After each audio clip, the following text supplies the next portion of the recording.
আসসালামু আলাইকুম। হযরত জাকারিয়া আলাইহিস সালামের শাহাদাত বরণের পর তার পুত্র হযরত ইয়াহইয়া আলাইহিস সালাম নবুয়ত লাভ করলেন। তিনি দীর্ঘকাল পর্যন্ত বনী ইসরাঈলদের মধ্যে ধর্ম প্রচার করেছিলেন।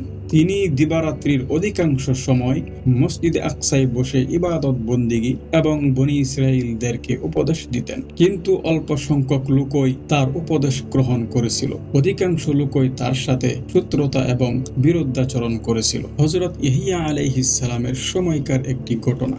একজন মহিলা তার দ্বিতীয় স্বামীর সাথে তার প্রথম স্বামীর ঔরসজাত একটি কন্যাকে বিয়ে দিতে চাইল, কিন্তু হযরত ইয়াহইয়া আলাইহিস সালাম এতে বাধা প্রদান করে বললেন, তা হতে পারে না, যেহেতু শরীয়তে এটি সম্পূর্ণ বৈধ। এ ঘটনায় তার সাথে বনী ইসরাঈলদের মারাত্মক বিবাদ দেখা দিল।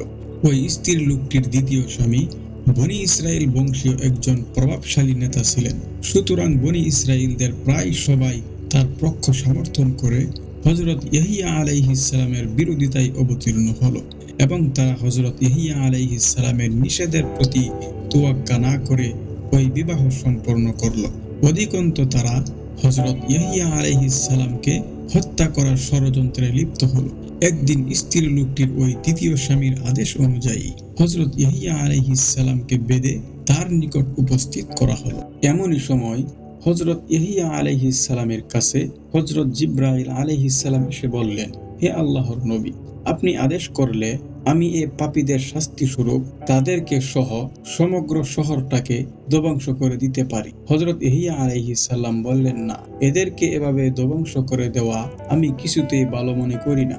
আল্লাহ আমার ভাগ্যে যা লিখে রেখেছেন তা নিশ্চয়ই ঘটবে। তবে পাপিষ্ঠগণ আর দেরি করল না। তারা হযরত ইয়াহইয়া আলাইহিস সালামের মাথা মুবারক দ্বিখণ্ডিত করে ফেলল।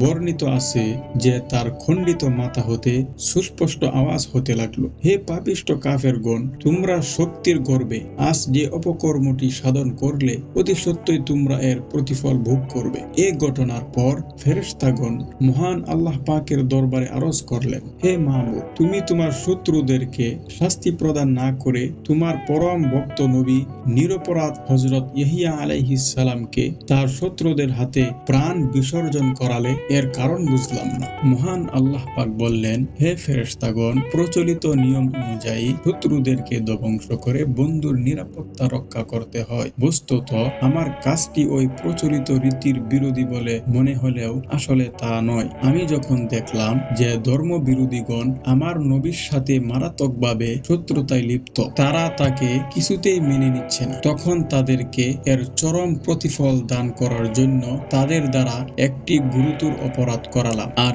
এর দ্বারা আমার নবীর উপরও কোনো অবিচার করিনি। কেননা নবী রাসূলদের কাছে পৃথিবীর চেয়ে আমার নৈকট্য অধিক কাম্য। আমি নবীর এ কামনাকে দ্রুত সফল করার লক্ষ্যেই আমি নবীর শত্রুদের দ্বারা এ কাজ ঘটালাম। এর মাধ্যমে আমি আমার নবীকে পার্থিব ঝামেলা হতে নিরাপদ করলাম এবং তার শত্রুদেরকে গুরুতর অপরাধের জন্য চরম শাস্তির যোগ্য করে নিলাম। এর ফলে তারা ইহকাল ও পরকালে উভয় স্থানে এর প্রতিফল ভোগ করবে।